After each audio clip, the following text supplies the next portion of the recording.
week we've got a really great tutorial planned for you. We'll be going over how to edit beautiful indoor and lifestyle portraiture. Really great tip. So let's go ahead and jump in and get started. I do want to mention that you can follow along if you're using versions of Photoshop Elements 11 and 12, as well as the Photoshop CS versions 2 through 6 and Creative Cloud.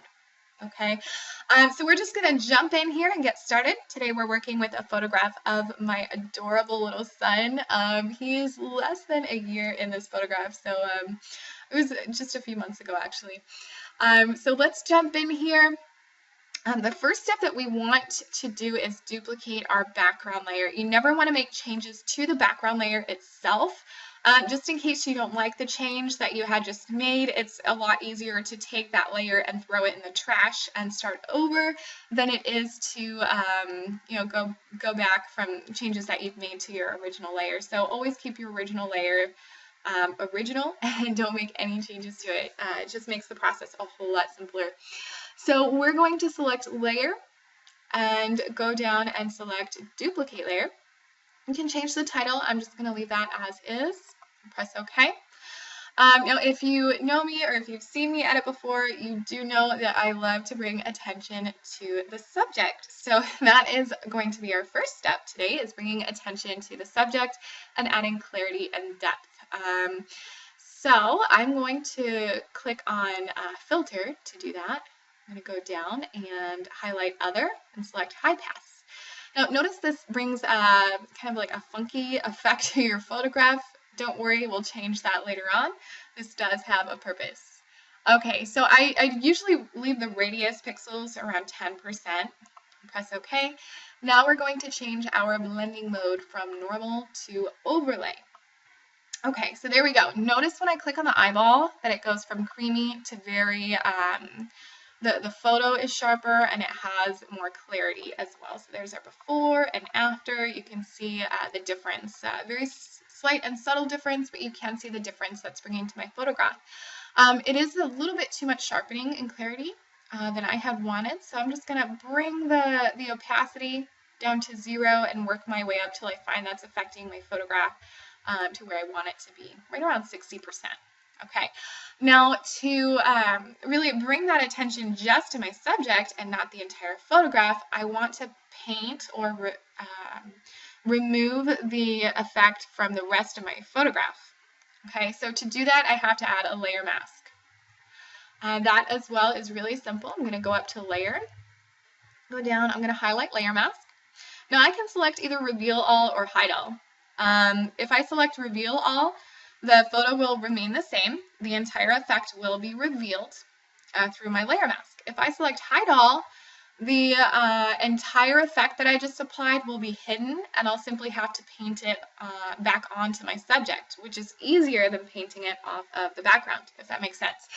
So I'm going to select Hide All in this case. Now, my layer mask is black. Remember, black conceals and white reveals when it comes to layer masks. So my entire effect has just been concealed, just like that.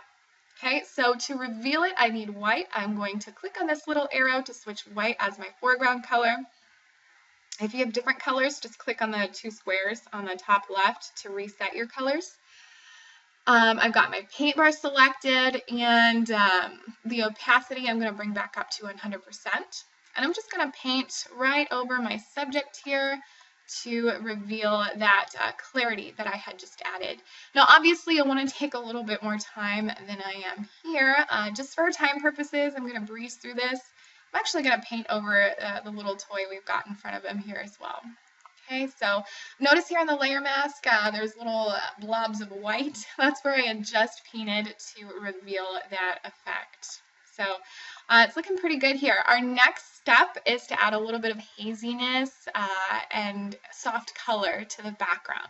Okay, to do that, I'm going to click on Layer, New Fill Layer, and again, we'll be creating an additional separate layer to our layer panel here. So if we don't like it, we can simply drag it in the trash and start over fresh. We don't have to worry about making changes to the background layer itself. Okay, so new fill layer, select solid color. Okay, again, name it whatever you wish. I'm going to leave that as is. Here in our blending mode, we actually have the option to change it here and get a really good preview, so I'm going to do that. For this particular effect with lifestyle and indoor portraiture, I like to use either pin light or hard light to give me a really good color contrast and a haziness effect as well. So I'm going to select pin light in this case.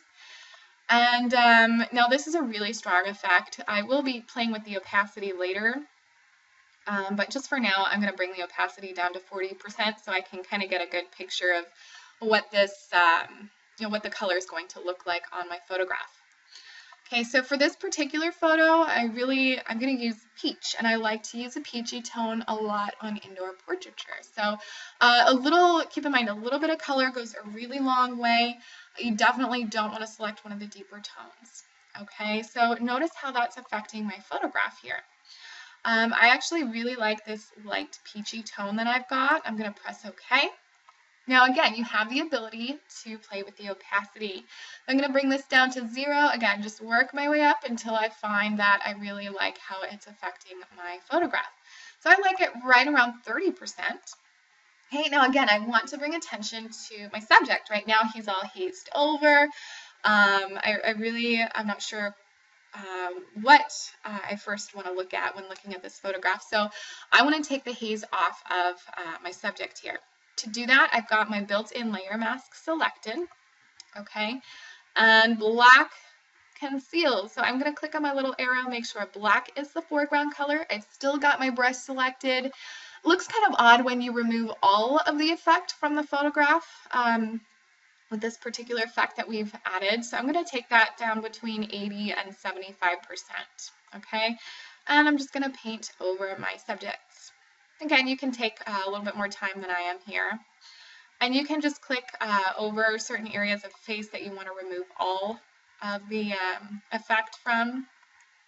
Just go over there a little bit more than other areas of the subject. And there we go. Okay, so I'm just going to remove the haze from the subject as well as the toy here in front of him. I actually might lower the opacity a little bit more for the toy. There we go. Okay, so there's the before and the after. Notice the beautiful haze that has been brought to this photograph. So I really, really like where our photograph is going. Next, I'm going to run 3 actions from the Amanda's Actions Rich and Bold collection from the new Discovery set coming out here shortly. Definitely check back for it. I'm very, very excited to be bringing this out to you all. So first we're going to run Perfection, which really brings out the beautiful color tones in this photograph. Okay, now that's a bit strong to start, so again, I'm going to bring that down and just work my way up. I like it right around 30%. There we go. We're going to leave that as is. And next, I'm going to add a little bit of a tint to my photograph, True Love. Okay, notice the warmth that this particular action brings to my photo. I'm going to keep that right around 15%.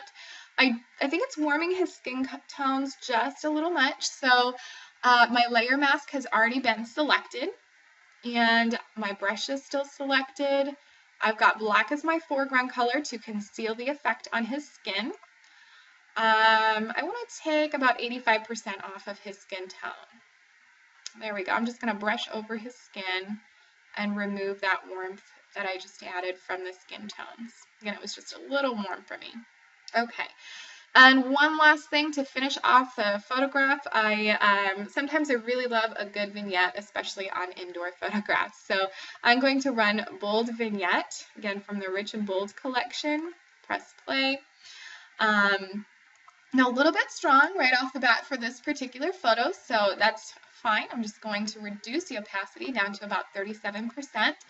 And I'm going to click on my layer mask and I want to remove it from this part of the photo. I really like the fact that the books are kind of blurred here and I don't want the vignette covering the right side of the photograph.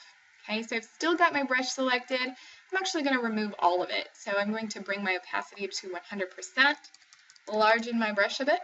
I'm just going to brush over the right side of my photograph here and remove the vignette effect from this side. So here's our oops, there we go, before and after for the vignette. It's just a really slight subtle effect, but I love that now that we're finished with editing our indoor lifestyle portrait, that our eye is really drawn in towards the subject. It's